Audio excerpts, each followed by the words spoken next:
Now our next transformer connection comes from section 3-5, block 7, unit 6D, transformer connections, and we're dealing with wye-delta connections. Now I've got problem 11A and B, and I've selected this one because we have a different system voltage. Okay, now I'm going to go through this entire connection with you, and you may want to follow along on the step-by-step procedures. Some of the steps maybe in labeling I may leave out. I'll go through the basic portion of the connection, and you'll see what procedure we use in completing this connection. Now use this as a guide. When you make your other connections, use the same procedure for your other connections. Now the procedures are the same, but your system voltages, transformer ratings, and so on may be different. Okay, with this problem, we have a system voltage of 12,470, 3-phase, 4-wire. We know the 12,470 is a phase-to-phase value. We know the 4-wire, that because it is a 4-wire, that it is a Y system. Now our vectors are going to be in a Y configuration again. To find out the value of each of those vectors, we know the vectors are going to be less than the phase-to-phase value. To find that, we use the 3-phase constant, square root of 3. We divide 12,470 by 1.73, and then we'll know that we have a 7,200 volt vector. Each of the 3-phase vectors in our Y diagram are going to be 7,200 volt. Now we're using a scale. 720 volts equals 1/8 of an inch. We divide the 7,200 by 720. We know that it will go into that 10 times. So we have 10/8 again. So we'll draw 1 1/4 inch vector across here. We'll put a 10/8 vector across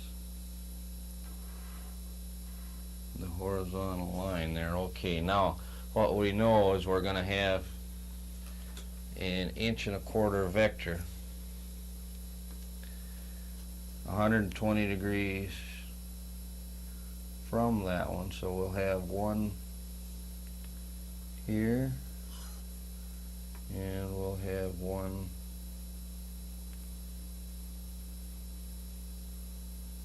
right here. Okay, we'll draw those in there.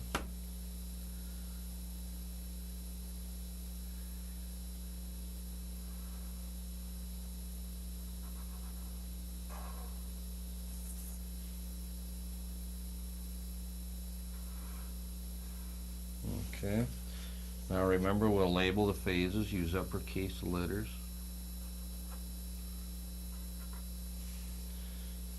Okay.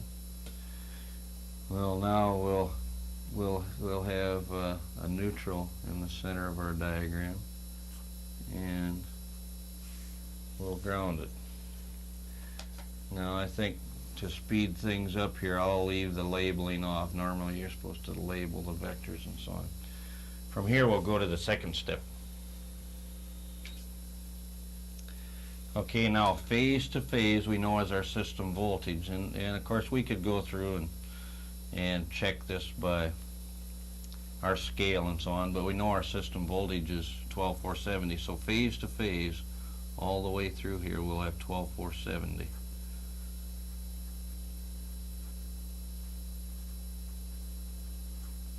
Now phase to ground we know we have 7,200. So we'll list that. We have 7,200 all the way down. Get used to looking at your diagrams like they were in scale. Okay, now with this, now we'll go over to our third step. Okay, now here again on the third step, To familiarize you with the feeder that's out on the job, we know that the phase-to-phase value is 12,470. We'll put that in there. B to C, we've got 12,470 again. Phase to ground, we know we have 7,200. Now we'll go to step number 4. Now on our transformer diagram for step number 4, we have to label the bushings.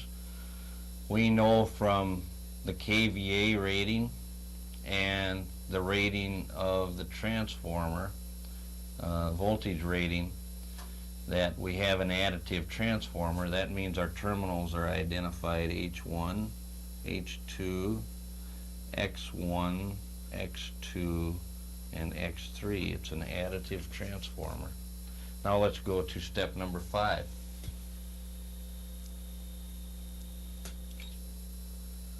Step number 5, we want to indicate the primary coil voltage. We know from its rating that this transformer is good for a Y or a delta connection just by the way that's written. The way we read this, it states that if we had a 7,200 volt system, we would connect this transformer delta. If we have a 12,470 system, we connected Y. We have a 12,470 system, so we're going to be connecting at Y. We know from the rating then, in both cases, you see, we're putting the same voltage across the high side, so the primary coil voltage will be 7,200. So you want to indicate that. And like I say, you want to make sure you're accurate with that, otherwise you'll when you get into the 4th year and start calculating out your coil current, line current, fuse size, you want to have the right voltage value, or you won't be accurate.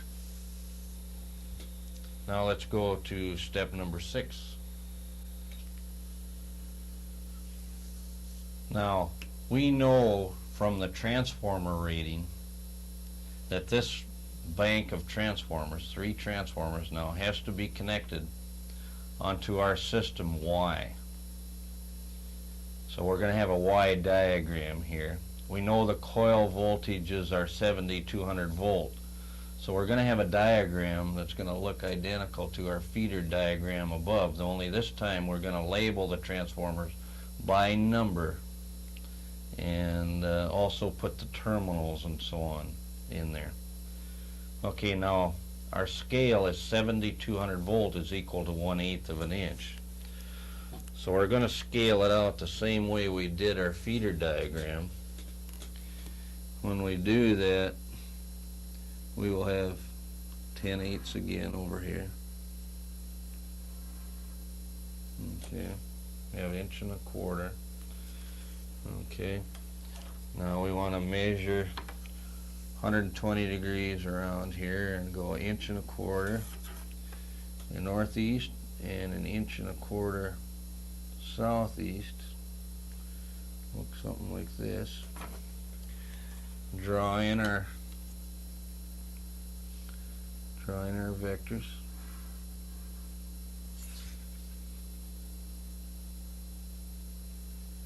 Now these vectors are to scale, and they'll represent the high side connection. Okay, the high side connection, now let's label it for phase. We'll have A, B, and C. We'll have our neutral in the center. We'll ground out our neutral. Later on we'll talk about floating, but when we have a delta low side, which is what we're going to have before we get done here, you'll see where you have the option of floating it, which would mean you would not ground it. And we'll talk about that later when we come to it. But right now let's just ground it out. Okay, now we can identify each of those vectors by transformer number, and it doesn't make any particular difference really which one we identify as being transformer 1, 2, and 3, but let's just go T1, T2, and T3 like this. Okay, let's put all of our H2 terminals inside, and all of our H1 terminals outside, like this. Now what we're doing at this time is establishing a polarity. In other words, low number to high number, my vector arrows I would have in this direction. They're all coming in like this. Okay, now those vectors represent 7200 volt, which is the coil voltage. Okay, now let's go to step number 7. Now on step number 7, what we're going to do is connect up the high side connections according to the diagram, the primary diagram that we just completed in step number 6. So follow along closely to that diagram. Now the first thing we want to do, and I like to do this right off the bat because you can't stress the importance enough of grounding, so you want to ground out all those tanks. Okay. Now according to our diagram, we're taking all the H2 terminals here and then tying them to our neutral. So we'll tie those all in there to begin with. And that'll look like this. If we were floating like we were talking about, what we would do is just tie them all together and not tie them to a ground. And we'll get into the advantages and disadvantages at a later time. Okay, now we want to identify our transformers as the one on the left being 1, and then we'll go 2 and 3. So transformers 1, 2, and 3, label them like that. Or just remember that left to right, 1 through 3. Okay, now H1 on transformer number 1 we've got connected to A, so we'll draw that in there like this. Okay. Transformer number 2 we've got tied to B. H1 now is tied to B, and it'll look like this. And transformer 3 goes to C. Now we've got it connected up just like our diagram. Make sure you follow your diagram. Some people are finding are looking in a transformer book and connecting it up for the displacement that we call for. And we can see they're doing that too, because they'll draw their diagram wrong, and yet they'll have the transformer connection right, so we know that's going on. You don't learn anything that way. Okay, now we want to go to step number 8. Now we want to connect the internal connections on this transformer for the voltage that we want. Now the rating up here on the low side that we want out of this transformer is 480, 3-phase, 3-wire. Okay, now the 480 is the full value of that transformer. I can tell that by coming down to the transformer rating, and you can see that it's a 240, 480 volt transformer. And because the capacity is below 167 kVA, we know that it has internal connections. Remember that if we have a transformer that is rated 167 through 500, and it has a 1:2 ratio on the low side, like it does in the rating here, then we know it would have a 4 bushing. Okay? So now we want full value out of that transformer. To get full value out of that transformer, we have to connect up the internal connection series, which would look like this. A and C, okay, A over to X3, C and B down to X2, and then D down to X1. And let's ground out our transformer just to show the importance of that. We haven't been really following up on that very close, but I would just, to remind yourself, just ground it out. Okay, now we have the internal connections made up. We know now, remember, we're looking for 480 3-phase 4-wire on the low side. Now, also remember over here, take a look at this now, we want an alternate displacement. We know that we have a wye-delta connection. Because this is 480 3-phase 3-wire, it's the full value of the transformer. We know this is a delta connection.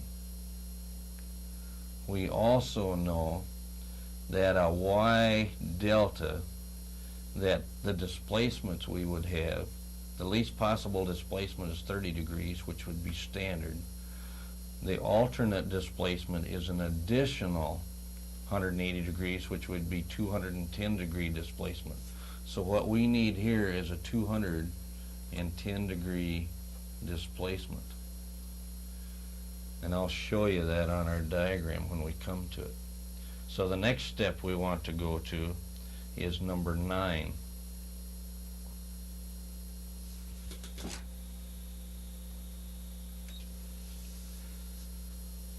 So that we can get a better idea of our displacement that we're going to draw for our secondary diagram now. Let's take a look at the primary diagram. We said that we're going to have a wye-delta connection, and we need an alternate displacement, which means it's the higher of the two displacements. We know that an alternate for a wye-delta is 210 degrees. That means each phase in our high side here is going to go around our diagram in the clockwise direction 210 degrees. Always remember that your phases, no matter what your displacement, your phases on high and low side are always going to be in the clockwise direction. That's because of the method of generation. The system is turning in this direction, so they peak in the clockwise direction. So always remember that your phases are in the clockwise direction. Now let's go to step 9. Now we know that our diagram is going to look like this. We're going to be in this particular position, and we knew that A is going to be down here. We said that A was coming around all the way to this point. So now we've got a scale here of 1/8 inch is equal to 20 volt. We know from the rating on our secondary side that we want 480 3-phase 3-wire. So if we're going to have a vector that's going to represent 480 volt, we take our 20 into that, which goes 24 times 1/8, we have 24/8 or 3 inches. See? Now use these X's that you see through here, because that'll position them. You'll have the right angle. All you have to do is use a straight edge. Makes it a lot simpler. Okay? Now we will have, like I say, 3-inch vectors. Let me draw those vectors in place, and then we'll label them. Okay, we know we're going to have a vector across here. Now there's our delta diagram. We have our vector configuration such that we will have our 210 degree displacement, and that A has to be down in this corner.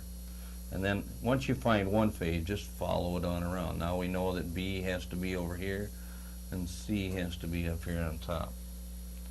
Now we want to label the polarity of each of those vectors. Now remember, the polarity will represent the terminals. Now each line over on the low side that parallels the high side represents the same transformer. That means if this horizontal line here is parallel with transformer 1, then this has to be transformer 1 on the low side. So we'll label this as being transformer 1.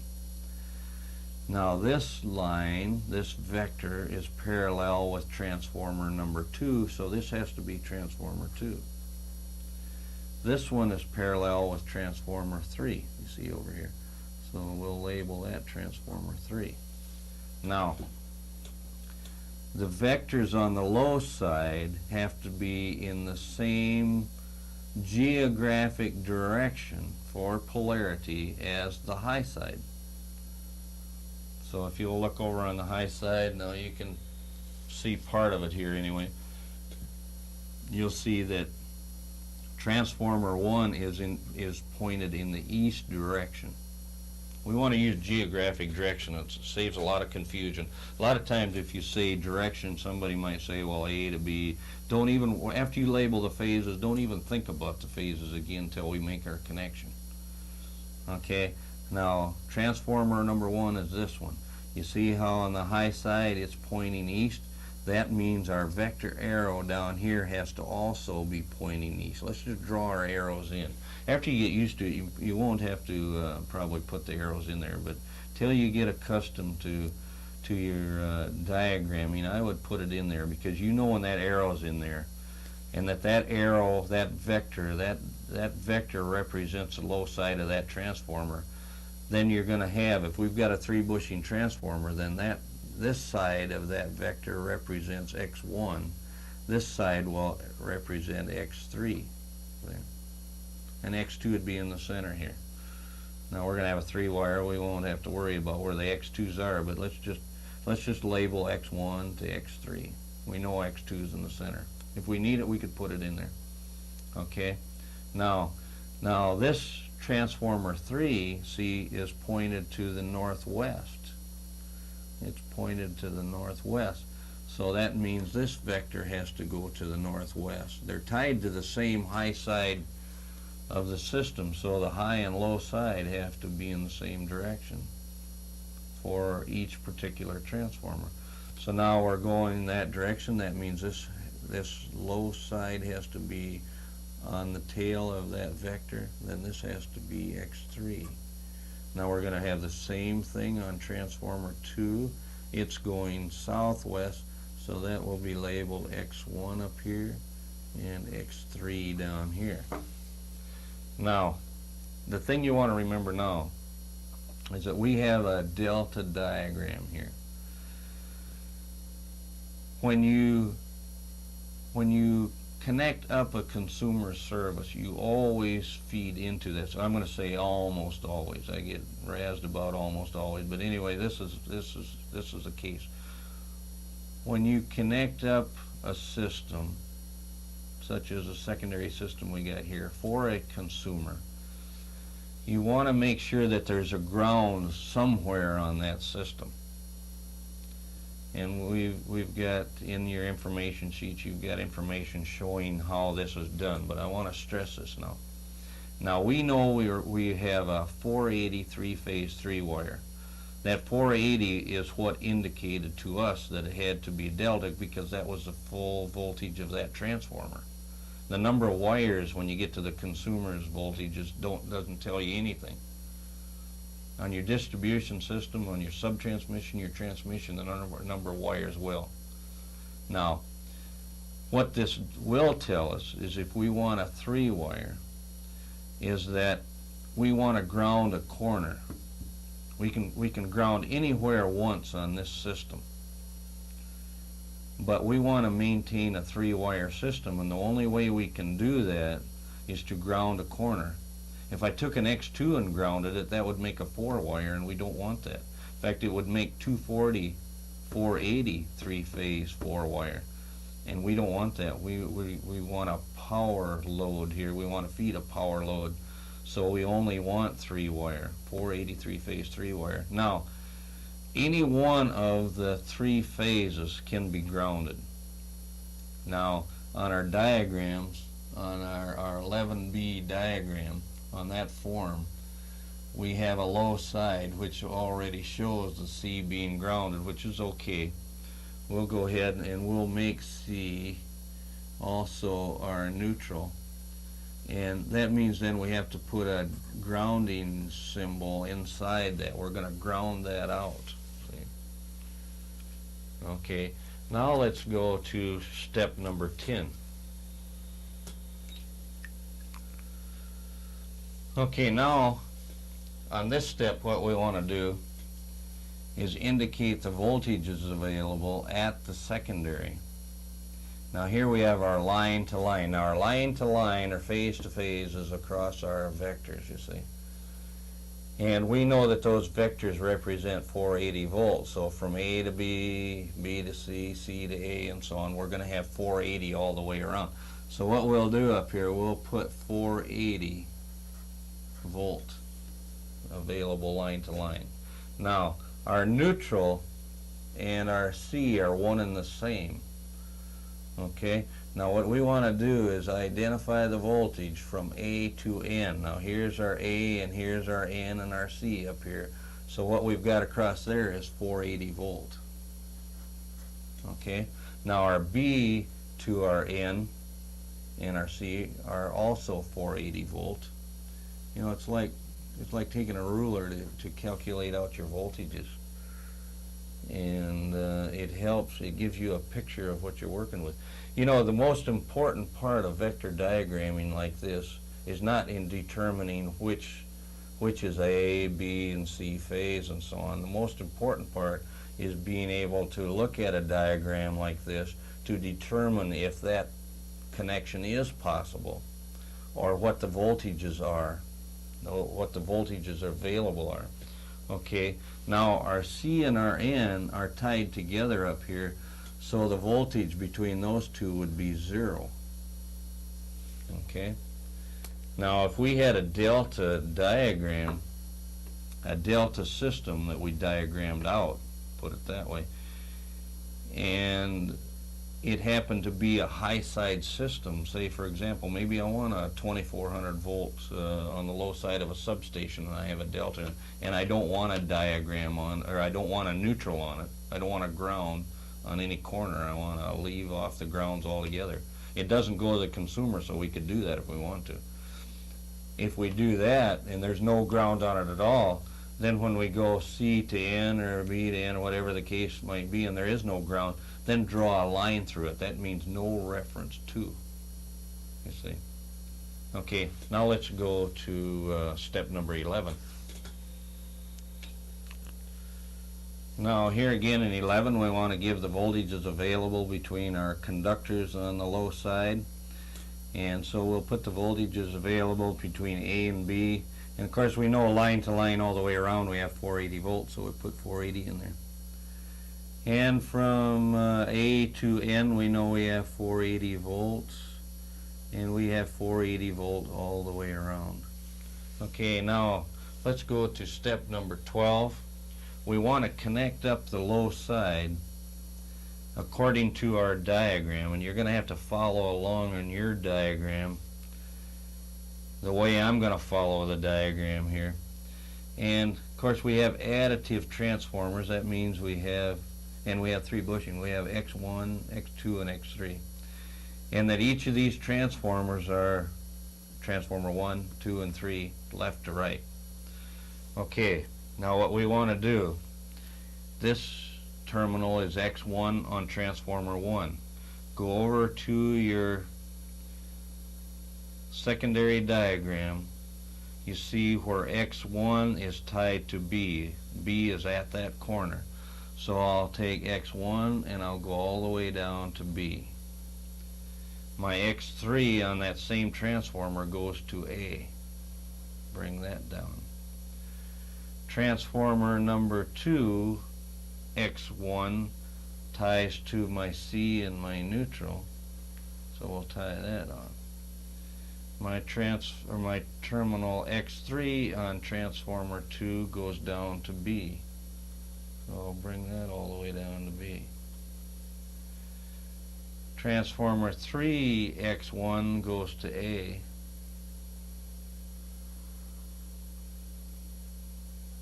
And my X3 goes down to my neutral and my C phase. Then we have our high side connected up. Now we've just vector diagrammed the transformer connection, and like I say, one of the most important probably features of vector diagramming is you not only know where the phases are at, but what the voltages are available from those phases, and whether it's even possible to connect it up in that way. Okay, with that, now let's go on to our next transformer connection.